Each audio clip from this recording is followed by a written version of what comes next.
Pasta Carbonara. Okay, so I fried up some bacon. You could use the guanciale if you really want to go the extra mile, or some kind of pork lard or that kind of vibe. I just use bacon.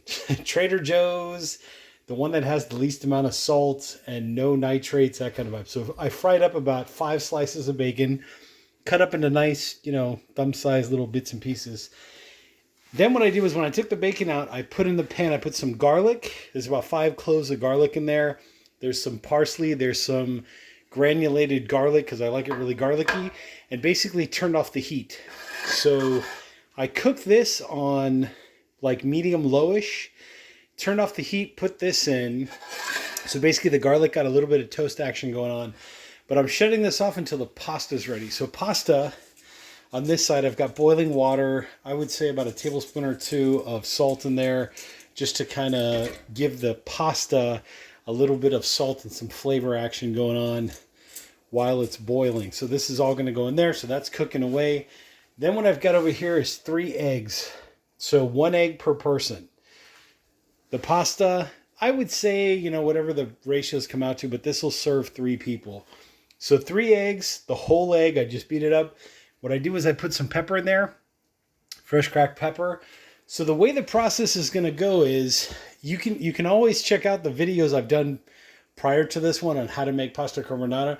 But the way this is going to go is once the pasta is cooked, I would say like just to the point that it's almost done. What I'm going to do is I'm going to transfer the pasta into this pan, turn the heat back on to about medium, and put in about, I would say maybe 3-4 tablespoons of this pasta water into there. That's basically going to cause an emulsion. You're going to get the water with the oil, not the oil, but the rendered fat from the bacon. That's going to cause an emulsion. So already you're going to start to notice it. It's going to start to look like pasta carbonara. I'm basically going to cook it for about a minute or so, maybe 2 minutes. When the liquid is almost completely done, right? So those 3 or 4 tablespoons of liquid that I put in there, the pasta water liquid, when they're almost done, what I'm going to do is I'm going to shut off the heat and then put my eggs in. So the carryover cooking, the remaining heat in the pan will continue to cook these eggs. And that's how you avoid getting scrambled eggs when you're cooking your pasta carbonara. And then basically the trick is using a pair of tongs, right? Use a non-stick pan. That's probably one of the biggest tricks I can tell everybody is use a non-stick pan. And also use the silicone tipped tongs, right? These are made by Oxo Good Grips. I will put links down below in the description, also in the comment section. So the trick is keep stirring and turning and turning, even from the point that you put the pasta in there. So pasta goes in there, 3-4 tablespoons of that pasta water goes in there.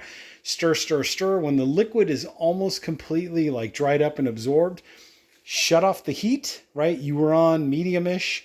Shut off the heat. Put your eggs in, right? These are 3 whole eggs, 1 egg per person, with a little bit of cracked pepper. You can add more pepper. You can add red pepper.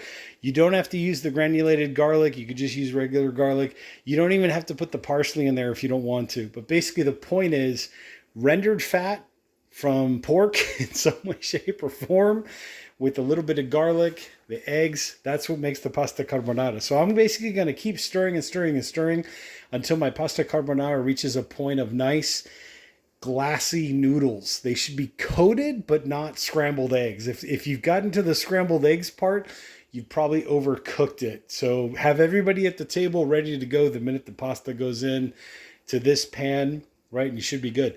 As a finishing touch at the very last minute, what you then want to do is put in about, I would say about a half a cup of cheese.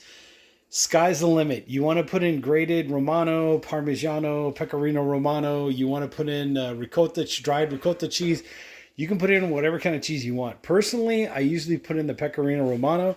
And then after I've stirred the cheese in, right? So remember, the heat's off. After I stir the cheese in, what I'll do then is I'll then put the bacon, guanciale, pork lard, whatever you used, I'll put it on top as a garnish and bring this whole thing to the table for service and then serve people at the table. So that's how I do pasta carbonara. Anyways, if you like what you're seeing, check out the links down below in the description, also in the comment section. I'm the Old Coot, and I'll catch you all in the next exciting video.